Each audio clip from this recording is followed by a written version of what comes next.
welcome back to the Western Wilds, everybody. We are now in March of year 2, and you'll see that a couple things have changed. I went back and removed the sugar mill and the fruit co-op. I've changed my mind on what I'm going to do. So as I was sitting here debating what to do next for crops, I realized I now own all of this grassland, and I realized I got over $500,000 off of silage alone in year 1. So I also decided I don't want to piece the town together and have it look hodgepodge. I want it to kind of look conducive and flow together. So what I'm going to do is, off the screen, I am going to plow up all, except for where the town's going to be, I'm going to plow up all of the grassland that I own. I'm going to plant grass so we can get a higher yield on turning grass to silage. And I'm just going to sit here and I'm going to farm silage for as many years as it takes to get the city built. So off camera, I'm going to do all the plowing, all the stone picking, all the sowing the grass, all of the mowing, picking up the grass, putting it in the silo, fermenting it, selling it. I'm going to do all of that off camera. Now when I come back, I'm going to show you how many. I'm going to make sure that I prove to you that I'm not cheating money in, because you'll see the time change at the top. But then what I'm going to do is I'm going to time lapse in different portions of me building the city. So that's what you're going to get in this episode, is just me building our town here on the Western Wilds. So sit back and relax and enjoy. I don't know how long this is going to do. You might not get every little clip, and hopefully it works. But after this, you're either going to see a time lapse of me building the city, or you're going to come back to me giving you a tour of the city being built, because my computer program didn't want to cooperate and save the time-lapse videos. But that's what we're doing on this episode of the Western Wilds. We're going to get the town built, and then we are going to start diversifying our products and slowing down and using our production chains and building it up that way. So sit back and relax, and we will see you shortly once Wild West County is built here on the Western Wilds.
Alright, just grabbing me an afternoon snack here. But we got it done, and it only took 2 years, partially because of a couple of large grass fields and some bigger equipment. So let me go jump in the truck. I'm going to show you what we've done, and we're going to add a couple of more things while we're at it here.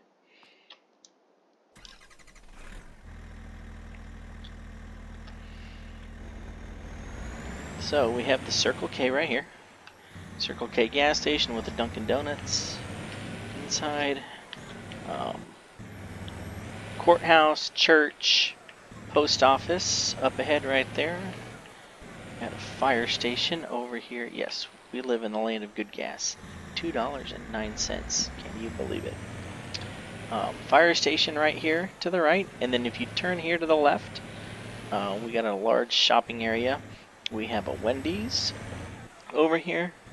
We have a strip mall that's got a pharmacy here on the end, a bakery, eye doctor, hat store, waffle shop. I think there's a pizzeria, boot store.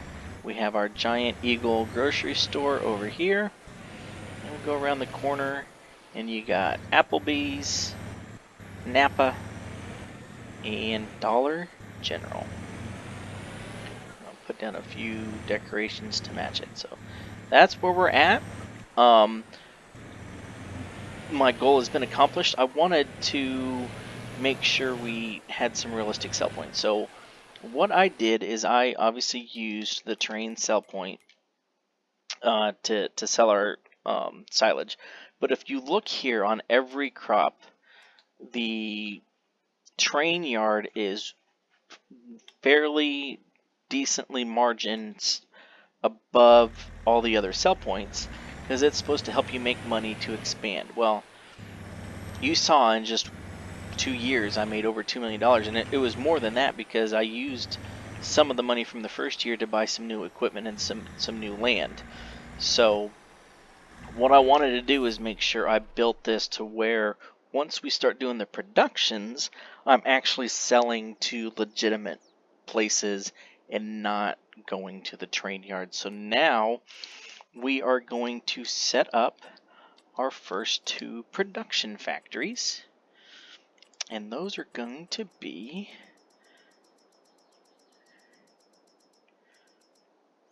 I'm going to find them.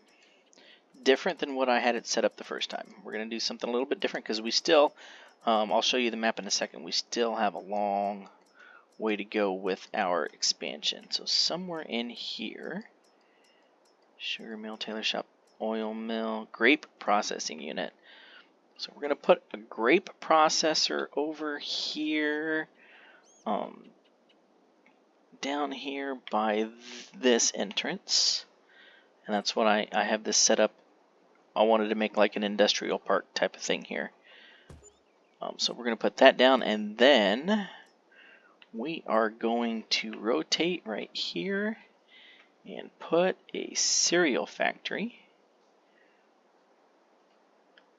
right here. We're not going to do a lot of landscaping around them right now because we need some money. So we're going to do a, that's what we're going to do. So let me now bring up the map to show you what we did to make all this happen.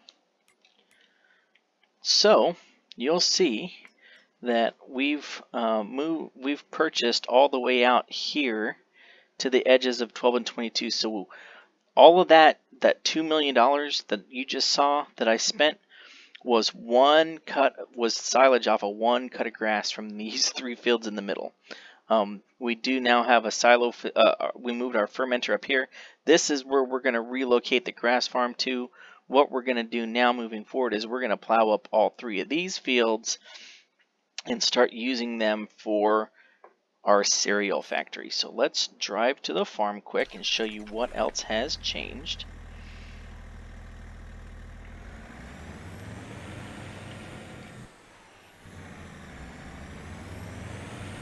So we will just go right here. Like I said, let me show you the other way. We still got a ways to go, but what's going to help is I think the grocery store, the Wendy's, A couple of those are just decorations, but a couple of those are generators. Like um, the cemetery back there is supposed to bring me in $1,800 a month somehow, and then we put in some condos down here that provide monthly income as well. So that's the last thing. We put some condos down here. Eventually, there's going to be some houses, and then there's going to be a lot more that's going to come over here on the other side after we get the industrial park going.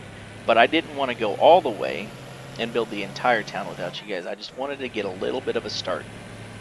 So we have our shopping district, we have a few condos, and we have our industrial park put together.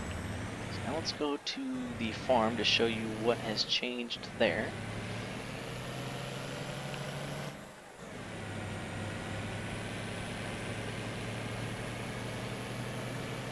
Like I said, here's one of our grass fields here. One of the things we did up here was I found a better bridge. So county came and put up a new bridge for us right here. Somehow it still has some grass growing through it, but we got a new bridge right there over the canal that matches the width of the road. We took out some of this fence. Like I said, I've taken out the silo because we moved that. We still have our washing station. We still have our workshop. We bought a new plow.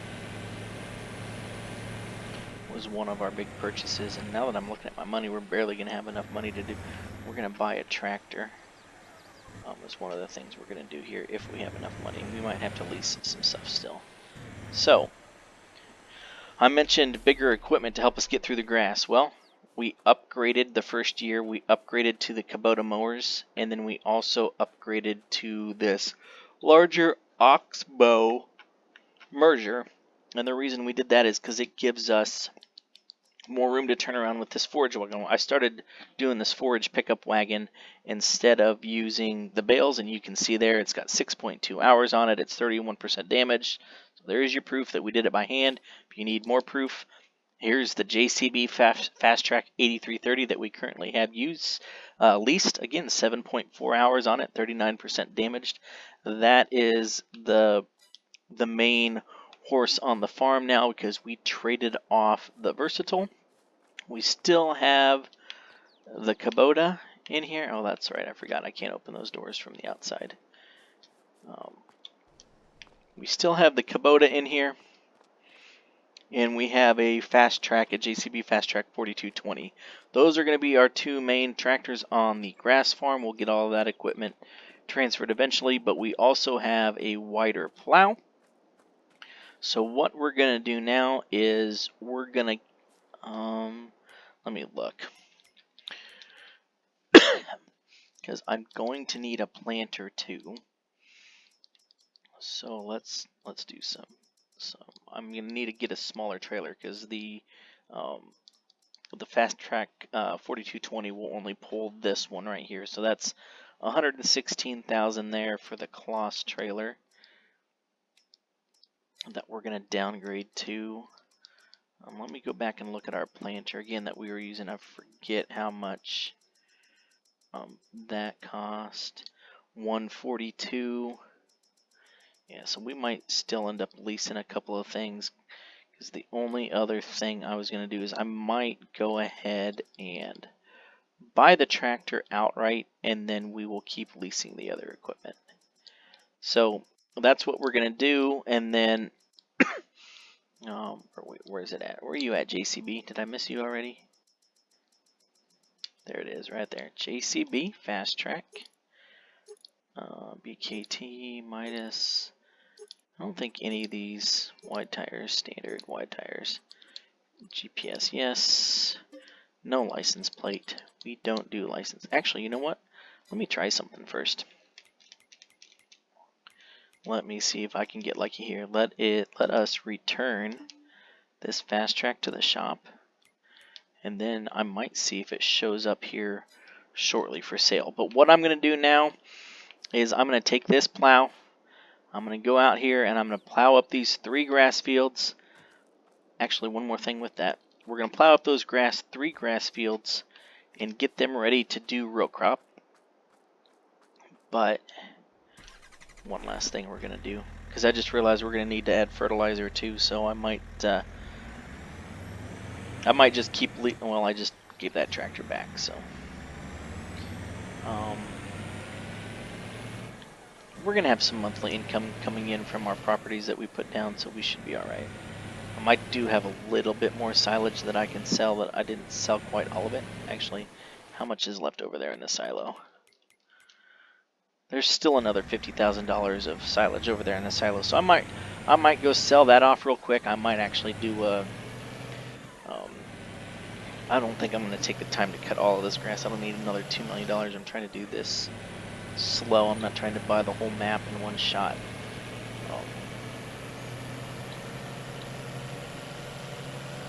Let's go down here.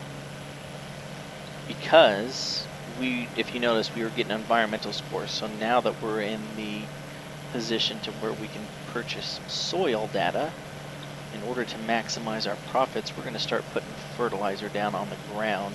So that might be what I do, is I might bring that silage over here, because I can run it through the biogas plant to get digestate that I can use to put down as fertilizer. And then we're going to go over here, and instead of doing gold with our stones, we are going to do lime with our stones. Now, I feel like, was it this map? I can't remember if it was this map. Of course it's going to sell. I didn't want farmland. I can't remember if it's this map. Some of these productions will actually allow you to sell them back. Let me see what this does. Yeah, it won't let me remove it. It must not have been this map. I watched a map video a while back on I don't remember what map it was, but it actually had the option to sell the production facilities. Ooh, that looks like it says it's already got 10,000. Yeah, it's already got some lime in it. So we're gonna pick the rocks and use them to make lime this time around. Start fertilizing that ground so we can do some root crops, row crops. We need corn and oats. One last thing while I got you guys here. I believe it's corn and oats. We're gonna buy the grapes outright. Hopefully we make enough money off of our other stuff to buy the grapes outright. But we need honey, raisins, oats, and corn. So we will I'll show you how we're going to do that. Obviously the corn and the oats is self-explanatory. The raisins we're going to buy from the farmer's market and dry. We're going to dry the grapes and turn them into raisins at the grape processing unit. And then the honey, well, I'll show you next episode how we're going to make the honey. But hopefully you guys enjoyed that town build. Now we're ready to get back into the action, and the next episode we'll be in full swing to do some farming. As always, thank you for watching. Don't forget to hit those 3 magic buttons: like, subscribe, and notifications, and we'll see you next time.